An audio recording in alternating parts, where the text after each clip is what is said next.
الحمدللہ، اللہ کا لاکھ لاکھ شکر ہے کہ جس نے اپنی یاد کی توفیق اور موقع فراہم کیا۔ لاکھوں اور کروڑوں درود حضرت محمد مصطفیٰ احمد مجتبیٰ حبیب کبریاء امام الانبیاء خاتم النبیین صلی اللہ علیہ وآلہ وسلم کی ذات پر کہ جن کے طفیل مالک الملک نے یہ مہربانی فرمائی۔ راہ سلوک میں، راہ تصوف میں قرب الہی حاصل کرنے کے جو 4 طریقے میں نے بتائے ہیں، ان میں سے پہلے 2 پہ ویڈیو اپلوڈ کر دی گئی ہے۔ تیسرا طریقہ جو ہے وہ آج زیر بحث ہے۔ تو تیسرا طریقہ جو ہے اس راستے میں وہ ہے تلاوت قرآن مجید۔ قرآن مجید کی تلاوت سے آپ قرب الہی کے حصول میں بہت جلد منازل جو ہیں وہ طے کر سکتے ہیں۔ قرآن مجید کی تلاوت کرنے کے کچھ آداب ہیں، ان کو آپ نے ملحوظ خاطر رکھنا ہے۔ انشاءاللہ قرآن ایک نور ہے، اس کی ہر آیت، ہر حرف جو ہے وہ نور ہے، اسی کو آپ نے ذہن میں رکھنا ہے۔ تو سب سے پہلے جو ہے آپ باوضو ہوں، آپ نے وضو کرنا ہے، اچھے طریقے سے وضو کرنا ہے۔ وضو کرنے کے بعد آپ نے ایک مقدس جگہ جو ہے، آپ کا لباس پاک ہو، آپ کا مقام، وہ جگہ جہاں آپ نے بیٹھ کے تلاوت کلام پاک کرنی ہے وہ پاک ہونی چاہیے۔ اس کے بعد آپ نے جب اسے اپنا معمول بھی بنانا ہے، اور جب تلاوت کلام پاک شروع کرنی ہے تو اپنے دل کو، اپنے دماغ کو بالکل خالی کر دینا ہے۔ دنیا و مافیہا کی تمام قسم کے خیالات اور تصورات سے اپنے دل اور دماغ کو خالی کر دینا ہے، پاک کر دینا ہے۔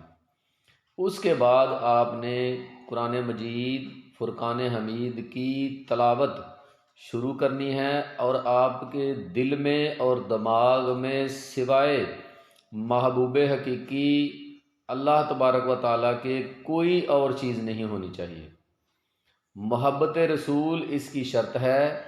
آپ نے یہی تصور کرنا ہے کہ جو اس کلام الہی کے انوار و تجلیات رسول کریم صلی اللہ علیہ وآلہ وسلم کے دل پر رب تعالیٰ نے صادر فرمائے ہیں، ان میں سے وہی انوار و تجلیات جو ہیں وہ رسول کریم صلی اللہ علیہ وآلہ وسلم کے سینہ مبارک سے میرے سینہ مبارک میں منتقل ہو جائیں۔ اس بات کو آپ نے ذہن میں رکھنا ہے۔ قرآن مجید کی تلاوت کو آپ نے معمول بنانا ہے۔ اس کے لیے آپ ایک ٹائم ٹیبل بنا لیں اور اس پر سختی سے عمل کریں۔ اس میں محبت جو ہے وہ سب سے بڑی کہہ لیں کہ کامیابی کی سیڑھی ہے۔ آپ نے قرآن مجید کے حرفوں سے بھی محبت کرنی ہے۔ رسول کریم کی محبت آپ کے دل میں کوٹ کوٹ کے بھری ہونی چاہیے، اور اللہ تبارک و تعالیٰ کی طرف آپ کا ذہن ہونا چاہیے۔ یہ نہیں ہے کہ آپ پڑھ رہے ہیں زبان سے لیکن دل اور دماغ کہیں اور ہے۔ دل، دماغ اور زبان تینوں ہی کلام الہی کی طرف ہوں۔ اگر آپ کو سمجھ نہیں آ رہی، مثال کے طور پہ عربی زبان ہے، پھر بھی آپ نے محبت سے پڑھنا ہے، تو انشاءاللہ اللہ تبارک و تعالیٰ کے ذمہ ہے کہ وہ سمجھا دینا قرآن پاک کو، اللہ کا ذمہ ہے۔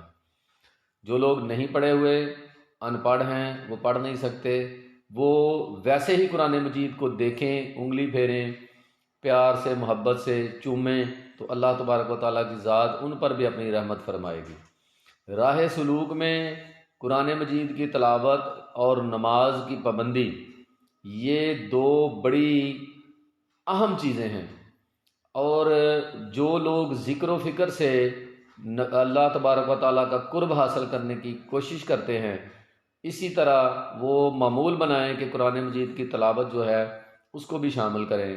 اس سے بہت جلد جو منازل ہیں راہ سلوک کی وہ طے ہو جائیں گی، اور آپ کو اپنا مطلوب نبی پاک صلی اللہ علیہ وآلہ وسلم کی محبت کے صدقے بہت جلد مل جائے گا۔ قرآن مجید کی تلاوت جو ہے وہ ایک کہہ لیں کہ بڑا ہی آسان راستہ ہے قرب الہی کے حصول کا، اس کو معمول بنائیں، اس پہ قائم ہو جائیں۔ جو لوگ اس پر قائم ہو جاتے ہیں ان کی منازل جو ہیں وہ بہت قریب ہو جاتی ہیں، اور وہ بہت جلد اللہ کے مقرب بندوں میں شامل ہو جاتے ہیں۔ اس لیے قرآن مجید کے ہر لفظ کو روشنی سمجھیں، نور سمجھیں، اور اس پر محبتیں اپنی نچھاور کر دیں، اور محبت سے تلاوت کریں، معمول بنائیں، قائم ہو جائیں۔ قائم ہونا ہی سب سے بڑی بات ہے۔ اگر آپ قائم ہو گئے تو انشاءاللہ آپ کی منزل جو ہے وہ دور نہیں ہے۔ تلاوت کلام مجید جو ہے اس کا کرنا اور اس پر قائم ہو جانا دونوں الگ باتیں ہیں۔ تو آپ نے قائم ہونا ہے، اور قائم ہونا ہے، قائم ہونا ہے۔ 3 دفعہ اس لیے کہا ہے، زور دیا ہے، تکرار کی ہے، کیونکہ قائم ہونے سے ہی آپ کی منازل جو ہیں وہ طے ہوں گی۔